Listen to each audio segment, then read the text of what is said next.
ప్రభువున మీ అందరికీ శలం. ప్రియ సహోదరి సోదరా, పరిశుద్ధ గ్రంథంలో మనం చూసినట్లయితే కీర్తన గ్రంథము 103వ అధ్యాయము 3వ వచనము, ఆయన నీ దోషములన్నిటినీ క్షమించువాడు, నీ సంకటములన్నిటినీ కుదుర్చువాడు. ఆయన మన దోషములు క్షమించేవాడుగా ఉన్నాడు. దేవుడు వాక్యం మనతో మాట్లాడుతాడు.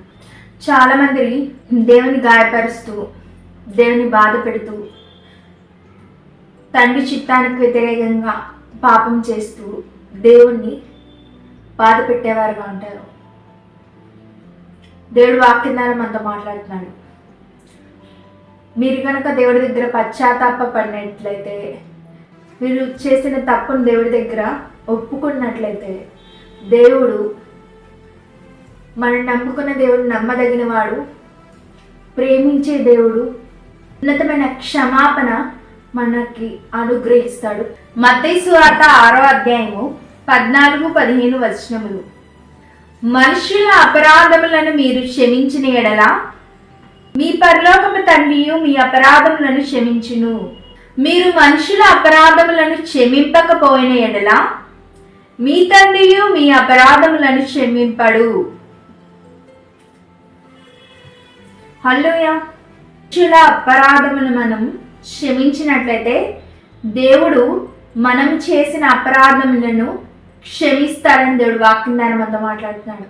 ప్రియ సహోదరి సోదరా, మన నిజ జీవితంలో చూసినట్లయితే అనేక మంది మనుషులు మనను మాటలతో, చేష్టలతో, ప్రవర్తనతో అనేక విధాలుగా మనను బాధ పెడుతూ ఉంటారు.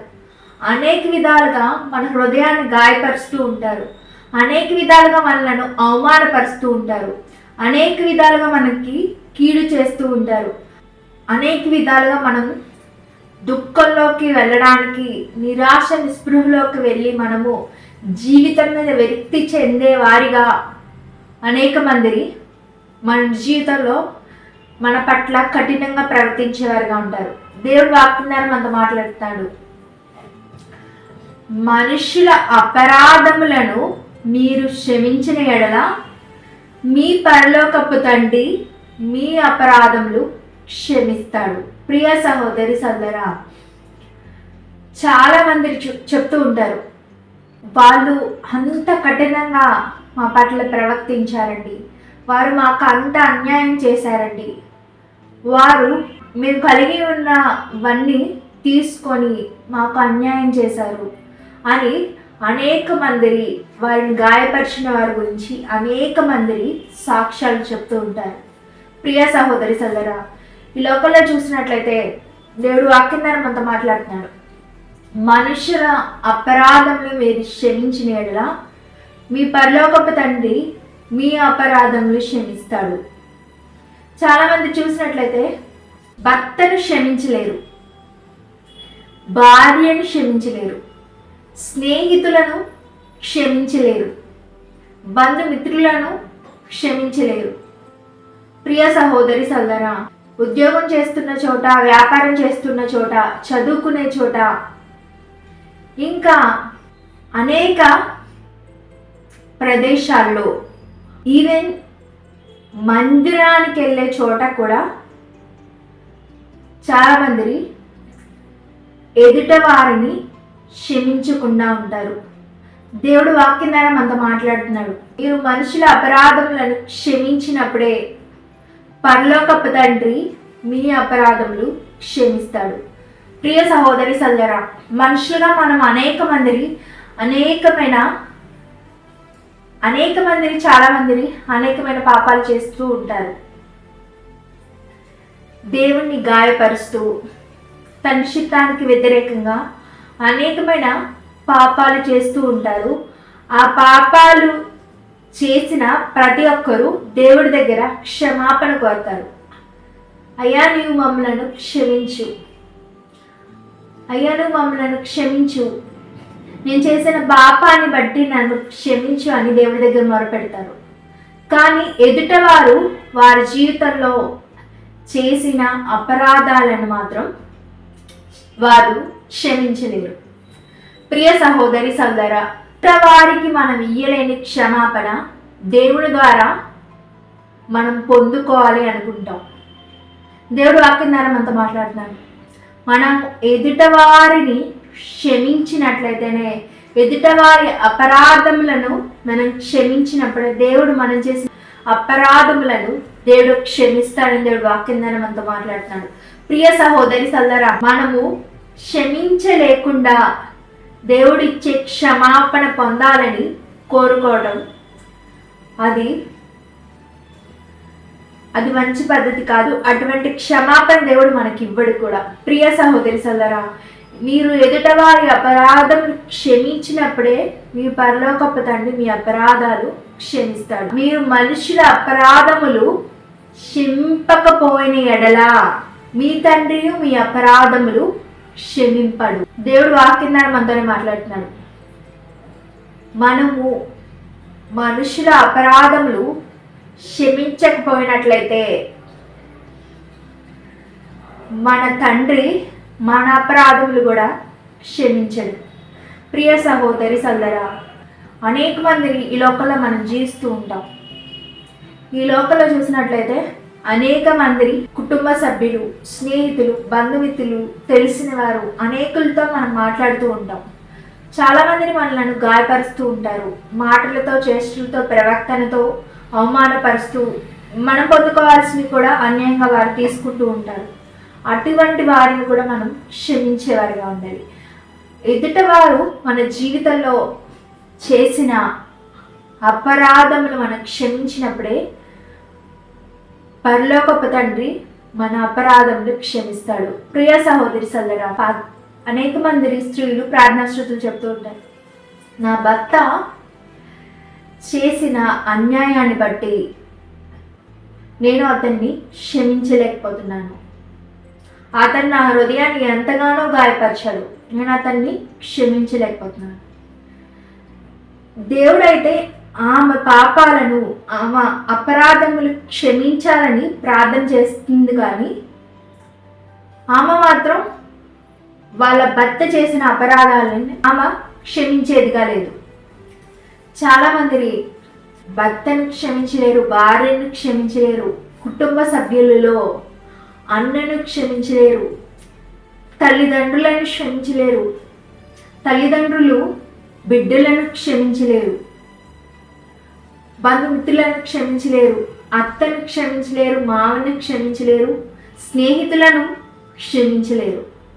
ప్రియ సహోదరి సోదరా, సేవ చేసే చోట ఉండే మనుషులను క్షమించలేరు, చేసే చోట ఉండే మనుషులను క్షమించలేరు, చదువుకునే చోట ఉండే మనుషులను క్షమించలేరు. కానీ దేవుడైతే వీరు చేసిన అపరాధములు క్షమించాలి. దేవుడైతే వీరికి క్షమాపణ అనుగ్రహించాలి. దేవుడైతే వీరి ప్రార్థన వినాలి. దేవుడైతే వీరిని స్వస్థపరచాలని వేడుకునేవారుగా ఉంటారు. దేవుడు వాక్యం ద్వారా సూటిగా స్పష్టంగా మీతోనే మాట్లాడుతున్నాడు.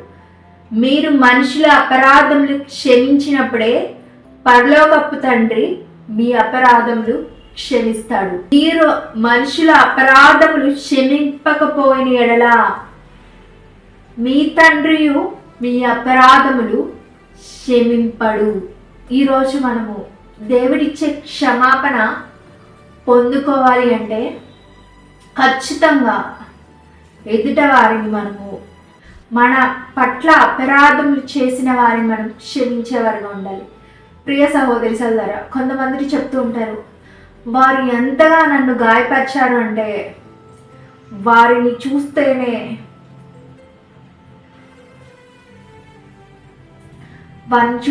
మాట్లాడబుద్ధి కావట్లేదు, వారిని చూడాలని కూడా అనిపించట్లేదు. వారు నా జీవితంలో నన్ను ఎంతగానో గాయపరిచారు, ఎంతగానో అన్యాయం చేశారు, వీరిని నేను ఎలా క్షమించగలను అని అనుకుంటూ ఉంటారు. మీరు అంతకన్నా రెండంతలుగా దేవుని గాయపరిచారు, అంతకన్నా రెండంతలుగా దేవుని ఎదుట మీరు పాపం చేశారు, అంతకన్నా రెండంతలుగా మీరు దేవుని గాయపరిచారు. దేవుడు మీరు చేసిన అపరాధాలకి క్షమాపణ అనుగ్రహించడానికి సిద్ధంగా ఉన్నప్పుడు మీరు ఎదుట వారికి క్షమాపణ అనుగ్రహించడానికి ఎందుకు సిద్ధంగా ఉండలేకపోతున్నారని దేవుడు వాక్యం ద్వారా మనల్ని ప్రశ్నిస్తున్నాడు. ప్రియ సహోదరి సోదరా, మనము మన నిజ జీవితంలో మన మాటలతో, చేష్టలతో, ప్రవర్తనతో తండ్రి చిత్తానికి వ్యతిరేకంగా చేసిన ప్రతి ఒక్క పాపాన్ని బట్టి దేవుడి దగ్గర మనం క్షమాపణ కోరేవాడిగా ఉంటాం. మన పాపాలు క్షమించాలి, మన పాపాలు దేవుడు క్షమించాలి, దేవుడు నా ప్రార్థన ఆలపించాలి, దేవుడు నన్ను ఉన్నతంగా స్వస్థపరచాలని వేడుకుంటూ ఉంటాం.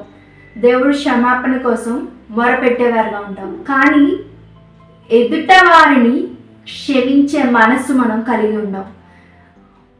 మనము క్షమించలేని మనము దేవుని క్షమాపణ పొందుకోవడానికి అర్హత లేదని దేవుడు వాక్యం ద్వారా మనతో మాట్లాడుతున్నాడు. లూకా సువార్త 23వ అధ్యాయము 34వ వచనము. యేసు, తండ్రి వీరేమి చేయుచున్నారో వీరెరుగరు గనుక వీరిని క్షమింపమని చెప్పెను. యేసుక్రీస్తు ప్రభు వారు మరణించే పరిస్థితిలో ఉండి ఎంతగానో సిలువలో ఎంతో దుఃఖాన్ని పొందుతున్న సమయంలో ప్రియ సహోదరి సోదరా, యేసుక్రీస్తు ప్రభు వారి దేహానికి మొత్తం అనేకమైన గాయాలయ్యాయి. యేసుక్రీస్తు ప్రభు వారికి రక్తం కారుతుంది. యేసుక్రీస్తు ప్రభు వారు సిలువలో వేలాడుతూ ఎంతగానో ఘోరమైన పరిస్థితిలో ఉన్నప్పుడు కూడా యేసుక్రీస్తు ప్రభు వారు ఏమంటున్నారండి?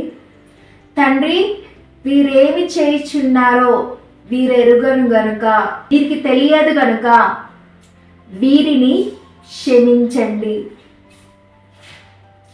ప్రియ సహోదరి సోదరా, మరణించే పరిస్థితిలో కూడా యేసుక్రీస్తు ప్రభువారు మనకి ఉన్నతమైన క్షమాపణను తండ్రి ఎదుట మనకు అనుగ్రహించారు, తండ్రి దగ్గర మనకు అనుగ్రహించారు.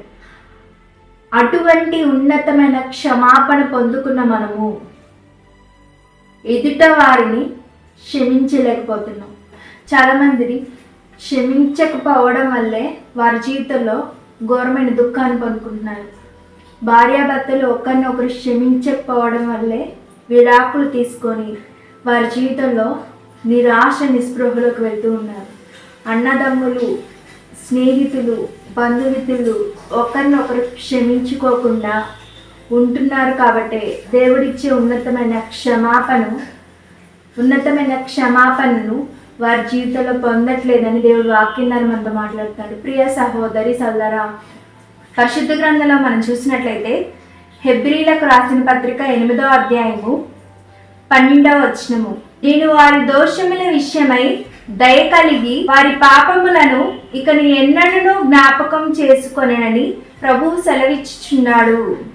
దేవుడు మన దోషముల విషయమై దయ కలిగి పాపములను ఇంకెన్నడూ జ్ఞాపకం చేసుకోనని తెలియజేస్తున్నాడు. ప్రియ సహోదరి సోదరా, దేవుడు ఇచ్చే క్షమాపణ ఇంత ఉన్నతంగా ఉంటుంది.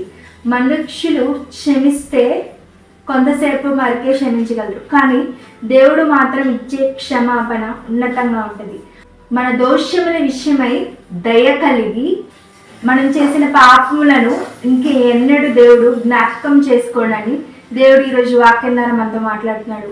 దేవుడిచ్చిన ఉన్నతమైన క్షమాపణ పొందుకున్న మనము ఎదుట వారిని క్షమించేవారుగా ఉండాలని, అప్పుడే మన జీవితంలో మనం చేసిన అపరాధములను దేవుడు క్షమిస్తారని దేవుడు ఈరోజు వాక్యం ద్వారా మనతో మాట్లాడుతున్నాడు. ప్రియ సహోదరి సోదరా, ప్రార్థనతో ఈ ఉపదేశాన్ని ముగించుకుందాం. పరిశుద్ధుడైన తండ్రి, నీ వందనాలు, కృతజ్ఞతాస్తుతులు తండ్రి. ఈరోజు వాక్యం ద్వారా మాతో మాట్లాడినందుకు కృతజ్ఞతాస్తుతులు తండ్రి.